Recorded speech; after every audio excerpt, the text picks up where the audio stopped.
I had broken up with someone several years ago, and after a time I started feeling lonely again. I was having some, I guess, employment issues, not in a good place emotionally. I had 3 kids here living with me, worrying at night, not sleeping well. All that was going on at the same time. That's where I was before Soulful Sundown started.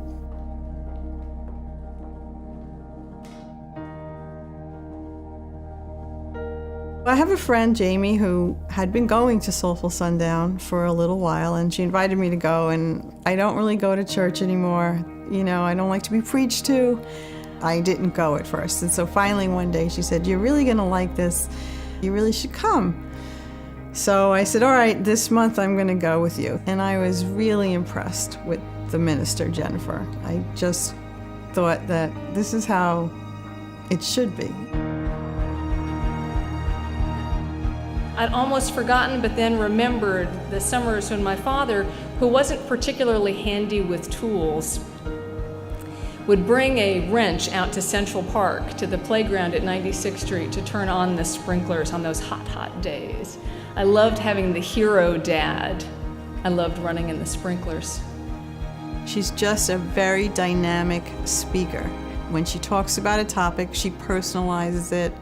She might, bring in instances in her own life. She usually touches something in someone. I was really inspired. She brings out hope in people. She makes you feel better. We're keeping ourselves from all that we can be.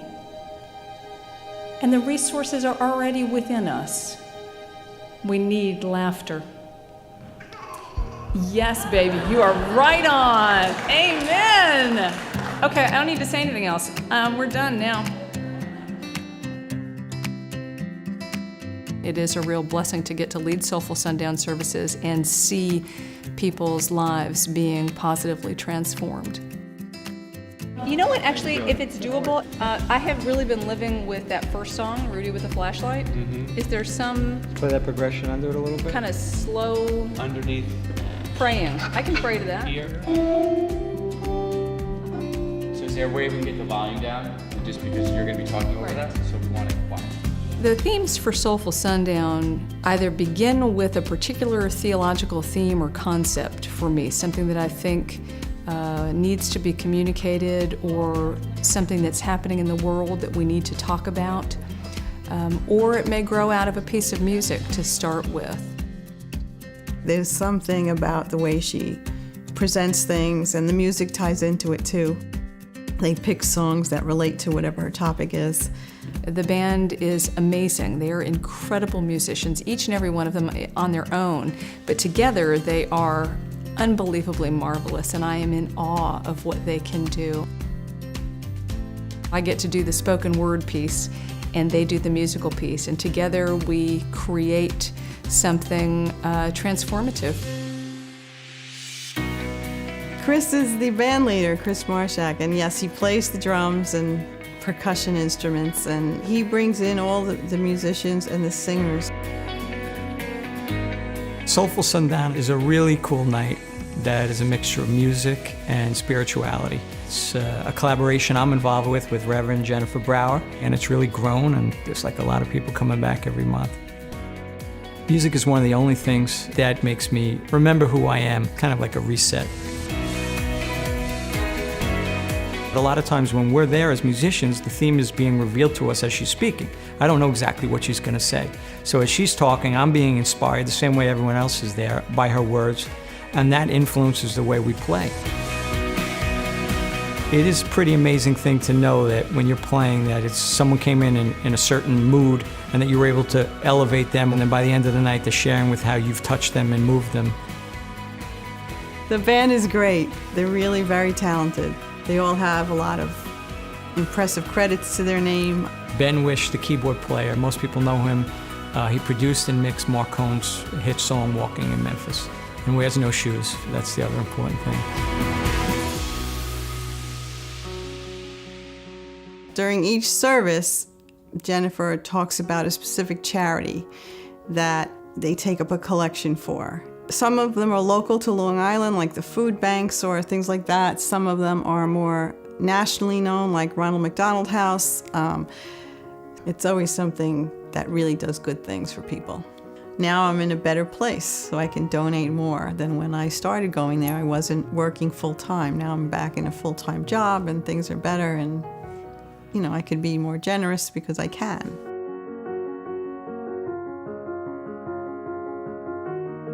After the service, the night transitions into the coffee house. We have some amazing artists who come and play for us. Please welcome Anna Eggy. There are people who have been on the radio, who perform all over the country, some of them perform internationally, mostly singer-songwriters. They lower the lights and you just sit back and you enjoy the music, the performer.